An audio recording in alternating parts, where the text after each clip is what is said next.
Hey guys, welcome. This is going to be Sleeved2fit. This is going to be a podcast basically talking about Logan's progress and diving into my progress, and probably have some Jen and some other people on here just kind of talking about our path we took and how things changed and stuff like that. So the topics we're going to hit today are going to be worries before surgery. We're going to talk about the pre-op diet, what it was like for you, and then kind of bounce back and what it was like for me when I went through it. We're going to talk about the day of surgery, post-op in the PACU, which is the post-anesthesia care unit. And then we're going to go into your time at the hospital, and we're going to go into day 2, what it was like for discharge and what you kind of needed to go through for that process. And then we'll go through kind of day 2 at home, day 3, day 4, and I think you're about 5 days out right now. And we talked about how the scale's doing and stuff like that. So first we'll talk about just a little bit about me. I had the surgery December 23rd of 2015. Sitting about 226 pounds lost. Today I got down a little lower, gained back a little bit. Now I'm kind of cutting down.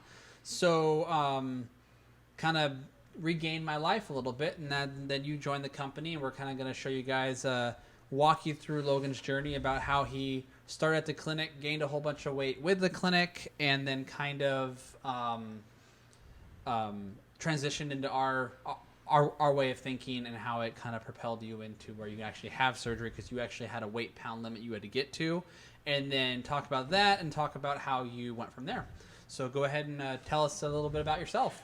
Hi, I'm Logan Terry, and I started with John after I was already through the process at the clinic, going through, and I started at 459, and they said you need to lose 30 pounds so you can have surgery, so it would be 429, and I actually ended up gaining weight, and I ended up at 480 pounds, and then I was struggling because they told me to eat more frequently than I should, and I didn't even feel like eating. I wasn't hungry. I was just eating because they said you need the nutrients, and eating more often will speed up your metabolism in order for you to lose weight. Yeah. And that didn't work for me. I gained weight. It's a negative effect. And then I thought that I was never going to get the surgery. Yeah, so we can dive into that a little bit. That way of thinking is kind of the calories in, calories out, eat smaller meals more frequently so you actually have time to burn them off and they don't go into storage. Metabolically, that's not how the body works. It doesn't. The body starts storing stuff pretty quickly because so that's why you eat for what you're going to be doing, not for what you already have done. And when you play that game of eating the wrong way, you get in this pattern of you're eating, but to eat 6, 7, 8 meals a day, you really have to have very tiny meals, because if you eat a normal meal that often, you literally are storing most of it. And if your macronutrient ratio isn't dialed into what you actually want, that's going to mess you up. So because like for me, my macronutrient ratio is not the same as yours. So that's what we figured out with you. We figured out what your body was actually needing to keep you alive and keep your body moving the correct way, but also promoting the weight loss, because your body doesn't want to be 480 pounds. It just was, but your body needs to keep you alive. So your body was more focusing on keeping you alive than it was on losing the weight. Once it was happy with its macronutrient profile, then it was like, okay, I can start shedding this weight, and that's what we did. So when you came to me, you were really worried about, one, having the surgery, but then life after the surgery. So now that you've had it, talk about what your worries were before. My worries before were the recovery time, and I haven't had work because of my weight, and so I was excited because I thought that if I lose weight, then people won't see me as the big lazy guy that comes in, you know. And I've always been hardworking, but people didn't see that because of my weight. So I felt like that was just one factor that held me back. Oh, totally. Yeah. And then like when you came with me, you weren't working at all, and we basically gave you a job after. Like once I saw that you had the drive, you were not losing weight because you weren't trying. you were eating the best way you could. It was just you got bad advice. And when people give you bad advice, but you're willing to try anything, you'll try anything. So basically, we just dialed you back and then added in what you needed. And then, but to get you there, we did kind of a strange approach. We put you on quote unquote a pre-op diet pretty early in the process because we had a lot of weight to lose as fast as possible. So really, your weight loss, you went from 480 to 429. Yeah. In about 3 months. But about a month and a half was your biggest weight loss time. And then, so what I did was I calculated out a type of protein shake for you, but that still met all those macronutrient profiles. Now, if you weren't preparing for surgery, I wouldn't have done that the same way. But what I did was I figured out that you needed your 30% protein, 20% carbs, and your 50% fat to get you to where you needed to be. And you were starting to lose. So I developed the protein shake for you that was your exact macronutrient profile that you needed at that point in your life. So by switching to that concept, you were able to go on a liquid diet, which gave your body more of a rest. But it wasn't a true liquid diet because we were throwing in the avocados and all that stuff in there to finish out the nutrient profile. So that was a process there. So that's why we kind of took one of your worries about what you were going to be eating and all that stuff, and we worked around it. So and well, we also cut out most of your processed carbs and stuff like that. Mm-hmm. How was that transition for you? That was really hard at first. I thought you were a lunatic because I was like, how can you not have sugar? How can you not have carbs? Yeah. But with the keto diet, I don't crave anything anymore. Like, stuff sounds appealing sometimes, but it's like you don't actually have the hunger to eat it. I don't like, okay, a sandwich sounds good. I remember what it tastes like, but I don't want it. I don't need to go out and get a sandwich right now today. Exactly. So that, like, with that concept though, you really were able to, like, the ketogenic diet is just, it's not really, see, I don't say I put people on keto, or I put people on a vegan diet, or I put people on a vegetarian diet, because it's really not what we do. I think a plant-based diet is how we should go. Like, your base is your plants. And then if you decide to eat meat and that kind of stuff, that's totally fine. But we try to make your body, I put most people into a ketosis state because that's what the surgery will create on you. Any bariatric surgeon who promotes veganism and all that stuff, that's totally great, but they need to get it out of their head that some people say putting people in ketosis is not life sustaining for the rest of your life, and that's not what I'm saying. What I'm saying is I get you into ketosis because that's what the surgery is going to do. That's why you get the bad breath with surgery. That's why you get all that stuff. So by me getting you jump started there, you're going to lose an incredible amount of weight very quickly and have the energy needs. So, like, I didn't get that coaching when I went through it. So when we start talking about your post-op and stuff like that, I'm very interested to see how your energy level and your recovery has been with that, because mine was probably sounds like it's a lot different than yours. Yeah. So now we talked about the pre-op diet, how we went on the, it wasn't just give you shakes. It was I gave you a shake that was still your macronutrient profile. So your body knew that, okay, this is just what I get. It didn't get a shock going from this to this to this. And your doctor said something about your liver. Like, what did he say when he said it? Yeah, Dr. Jan said that my liver, it looked perfect. Like, he could get around it easy, get right to my stomach, do what he needed to do. The surgery took about 45 minutes, so that was relatively quick for someone of my size and liver. So basically, your liver was quite large when you first came to me, and we did a kind of aggressive liver shrinking regimen, but it really wasn't anything special. All it really was just zoning your macronutrient profile in, because it's basically what people don't realize is food is nothing more than fueling your body, or food is nothing more than just fuel for your body. Yes, you can get pleasure out of it. Well, he was talking about it, but okay. So we're gonna go back to, like, with the shrinking your liver part, really the process of it is mainly so that the surgeon can get around and work easier. So we were actually able to accomplish that very well. It sounds like, and that's one thing I focused on when I was going through it, was mainly to shrink my liver as best I could. So now the day of surgery, well, what was that actually like? Oh, I was so nervous. I came in. Yeah. And I was like, I'm going to have surgery today. This sucks. I don't want to do it, but I do. Yeah. It's like I was so nervous to have it because I've had surgeries in the past, but this is like the biggest life-changing surgery to date of my life. Yeah. And I was like, I hope nothing goes wrong and have complications after. So what surgeries have you had? I have had a contusion on my leg that I had surgery on. Okay. And I had, it's not a surgery, but I cracked my head open and had staples. Okay. Stuff like that. So not minor surgery. Nothing like you tore something and you had to get something fixed. Like for me, this was like my 50th surgery. Most of my stuff was like I tore a rotator cuff or my knee or my ACL and all this stuff. So I had a lot of you had major surgeries, yeah. I had a lot of stupid injuries. Like for me, I was just like, okay, it's just. But there was something about making the choice to do a surgery that was actually going to change my life.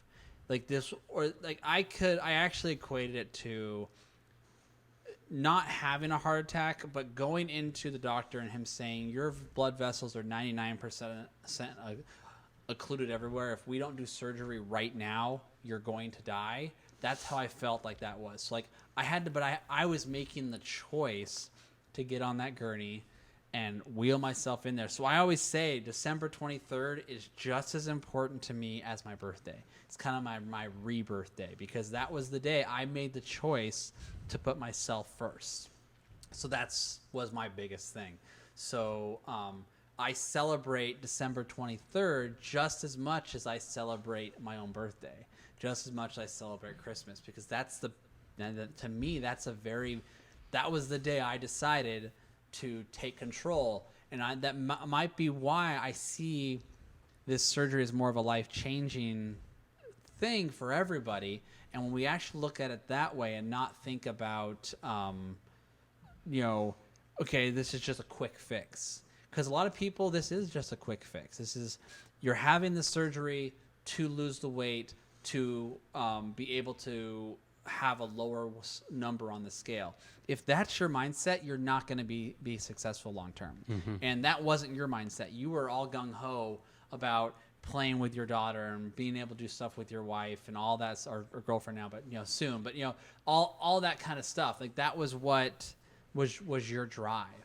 And your weight was holding you back in life. You were comfortable. You were a comfortable person, but you weren't able to do what you wanted to do. You were a mover before, and you did it, but you were breaking your body. Yeah. And if you kept doing the moving, you would have lost weight. You would have got there. The job would have got you there. If you ate the same way you're eating now, you still would have lost weight, but it would have been much, much slower. And the wear and tear on the body to get there, like you being almost 500 pounds, was way worse than any surgery complication you could have really had. And that was what was probably scaring you a little bit, was I'm able to do stuff now. What if I go into the surgery and I make things worse? Like, what if I can't do this and can't do that? Was that one of your worries, or? No, it wasn't, because I knew it was going to get better. Yeah. I just didn't want to go through the recovery process. Yeah. Because it's like, with my leg, I was bedridden for 2 weeks, Yeah. and I couldn't move. I was bored, that kind of stuff. It's not like I didn't think I could do anything, because I know with the surgery, I'm going to be doing way more than I ever could before. Oh yeah. So like the day of surgery, they did all your blood work and all that stuff. They sent you off. You had the surgery. Said it was 45 minutes, hour and a half, with the pre and post. Basically. Mm-hmm. How was the PACU? Do you remember much of that? No, not really. Yeah. Like I would wake up. The nurses would be talking to me, how you doing, whatever, and out like a light. So really, that wasn't very traumatic. Yeah, for no. You. It's like, and that's the most of what I hear is the day of surgery really is not that bad, not that painful. But some people have to have other kinds of surgery on top of just to sleep. Some people need to have hernia repairs and all that stuff. And when they have that, it changes, your recovery ability. Mm-hmm. So, your time in the hospital, how was that? Like the first night, were you able to get much sleep? Were you? Yo, I slept a lot. I feel like the amnesia was still, pumping through my veins, and I would be up for 20 minutes, fall asleep. Up 20 minutes, fall asleep. I could hardly keep my eyes open, to talk to. My girlfriend swung by. My family's there. Yeah. She brought my daughter. It's like I was trying to talk, and then I was out. talking mid-sentence, and then Yeah, I was the same passed way. out. So my wife stayed the night, and my biggest problem was I was very lactose intolerant before surgery. So now I can eat dairy, no problem. But for some reason, and then they made me drink their protein shake. So because of me having to drink their protein shake, once that first sip of their stuff hit me, my stomach went, nope, you're done. And then it was just constant bloating, and I couldn't get anything down. So I had a pretty rough first few days. So how was your first few days? It was fine. After surgery, this 1 ounce every 15 minutes of water, and then switch between protein. And I actually liked the flavor of the protein that they brought in. It was caramel and strawberry, so that was good. But, it took me forever to actually, get half of the container down. Yeah. But, I just worked on it steadily, and then I was ready to pull the IV out of me and just get out of there by the next day. Yeah, so for me, they did a barium swallow. So how was the barium swallow test afterwards? Where they made you drink that stuff and it went down, and then they shot you with the floral x-ray? Did they do that for you after surgery? Did they take you in there? No. Well, for me, they were worried about a leak. So they took me into this big x-ray machine, and they shot me with this. I had to drink this stuff slowly, and they had to watch it come down. So, and because I was so tight. So that's pretty good that they didn't feel that they actually had to do that with you. So that's good. So we talked about your post-op and stuff like that. How has it been, like, activity-wise? Have you been moving well? No real discomfort? You're wearing a brace, obviously, you said. So with the brace, is it holding everything tight? Oh, yeah. It's so much better. When I take it off, it hurts. Yeah. But it holds all your guts in and, keeps them firm. So when you move, there's not as much bouncing and pulling and stretching on the sutures. So are there any questions that you have for somebody who, like for me, who is almost a year and a half out, now that you're in your first week of this? Are there any other questions that may have come up? Like, when does that gargling go away? You drink some water and it's like... I call it my Chewbacca voice because, and I actually still have a little bit of that when I eat too fast. It's all about speed. But you gotta remember, right now, your stomach is swollen.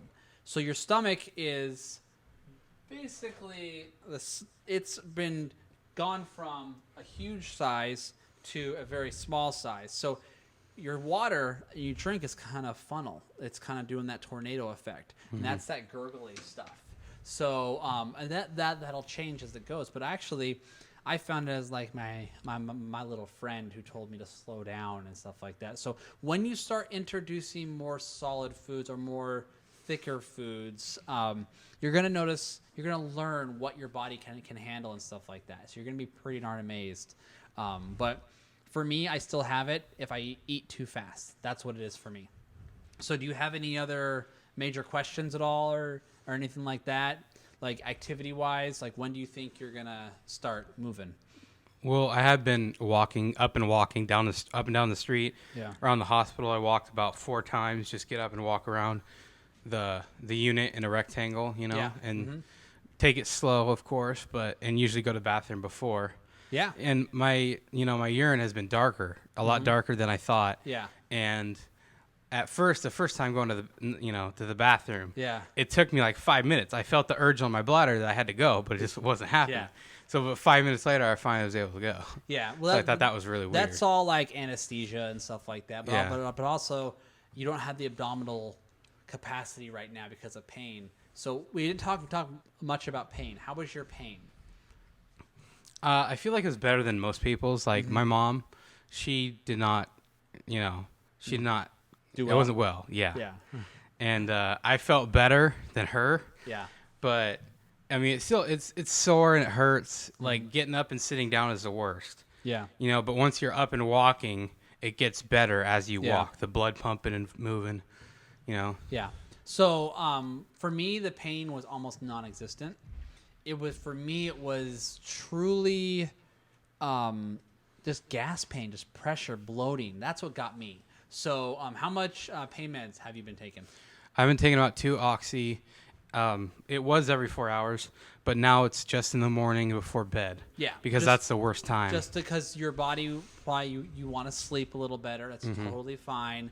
And then you're waking up and you've just been laying flat for a while. You're probably stiff. Yeah, so you're really stiff. Go off of whatever your doctor says. Only take it when you need it, kind of thing. And it's there. Your doctor gave it to you, so follow their advice for that.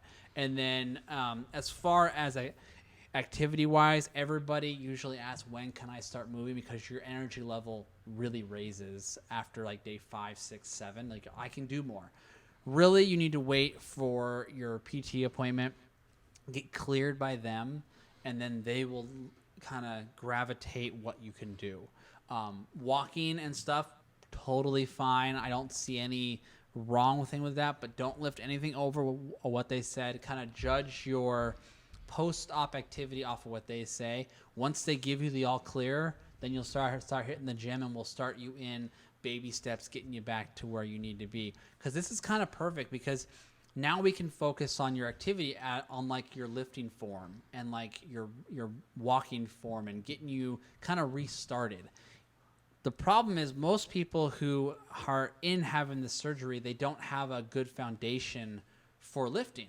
So when they don't have a good foundation for lifting, they just don't have a way to actually they're trying to do the right thing, but they don't know what to do. It's like they want to change the oil on the car, but they don't know what wrench to get. They don't know where they don't know where everything is. Changing oil in the car is very, very simple if you know how to do it. If you don't know how to do it, you can screw everything up and make things really bad for yourself. So that's kind of what we're going to do. We're going to get you starting back over where you're only using a PVC pipe or only using like a 5-pound kettlebell.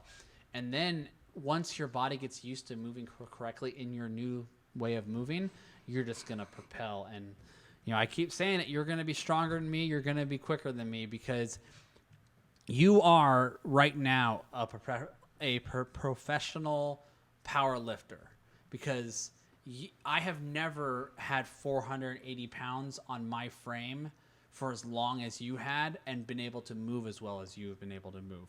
So if we keep that muscle mass where it is and you only lose fat and a very moderate amount of lean tissue, but our goal is to get you keeping your lean tissue as best you can and only burn fat.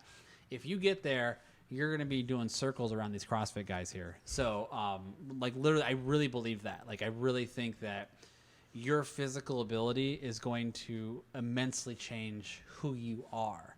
You're no longer going to be, because you like to work out, right? Yeah, I love it. The adrenaline rush. Is when the problem is no longer I have to stop because I'm out of breath or I have to stop because I can't lift it.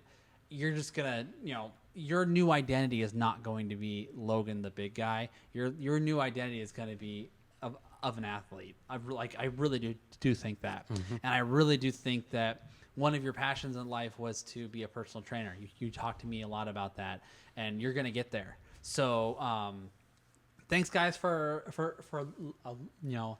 listening. We're going to do these podcasts at least once a week with Logan all the way for this next year. Just so you guys see the transformation in Logan, and we're going to get Jen in here and kind of do the same kind of thing, and a couple other. And as people are willing to, in our clinic, to be on film and stuff like that, we're going to give you guys many, many different, different viewpoints, perspectives, all that stuff. So this is Sleeved2fit. Thanks, guys, for watching.